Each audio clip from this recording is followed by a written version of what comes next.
నిధులు లేవు, సర్పంచ్ ఎలక్షన్స్ పెడితే మనకు సెంట్రల్ గవర్నమెంట్ నిధులు వస్తాయని చెప్పి ఏదో ఒక సాకు చెప్పి ఎలక్షన్లు పోవాలని చూస్తున్నారు. ఒక పెద్ద మనిషి కూడా చెప్పిండు, ముందు సర్పంచ్లు పెట్టాలి, తర్వాత ఎంపీటీసీ పెట్టాలి, జేపీటీసీ పెట్టాలి, మున్సిపాలిటీ పెట్టాలి అంచెలంచెలు. అంటే ఒక జూబ్లీస్ ఎలక్షన్ చూసుకొని ఒక వేవ్ బాగుంది, రాష్ట్రం మొత్తం కూడా పెడితే అయిపోతుందని అనుకుంటున్నారు. అది వేరు ఇది వేరు.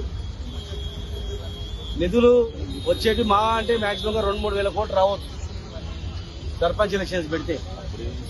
కానీ మూసీ రివర్ ప్రాజెక్టులో 1,00,000 కోట్ల ఒక 10,000 కోట్లు తక్కువ చేసుకుంది మీ ఎస్టిమేషన్ సరిపోతుంది. ఇంకా చాలా డెవలప్ చేస్తామంటారు కదా, ఎస్టిమేషన్ చేస్తారు కదా, కోట్లు వందలు. అది లేకున్నా పర్లేదు, మాకు అభివృద్ధి లేకున్నా పర్లేదు. 70 ఏళ్ళు తెలంగాణ ఏం అభివృద్ధి లేకుండా 9 ఉమ్మడి జిల్లాలు మొత్తం కరువు ప్రాంతాలుగా ప్రకటించినా కూడా బతికినాం.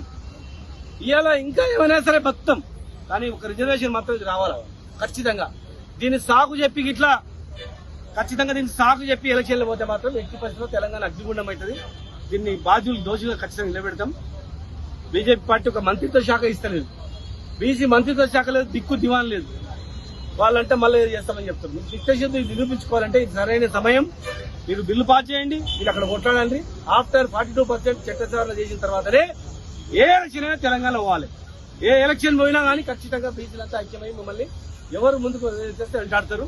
మేము ఖచ్చితంగా పార్లమెంట్ లో కొట్లాడడానికి మా పార్టీ తరఫున మా ఎంపీలు ఉన్నారు, రాజ్యసభలో కొట్లాడతారు. మీరు ఏ పిలిపించినా ఏ పిలిపించినా కూడా దానికి కట్టుబడి మేము ఉంటామని చెప్పి మీ ద్వారా తెలియదు.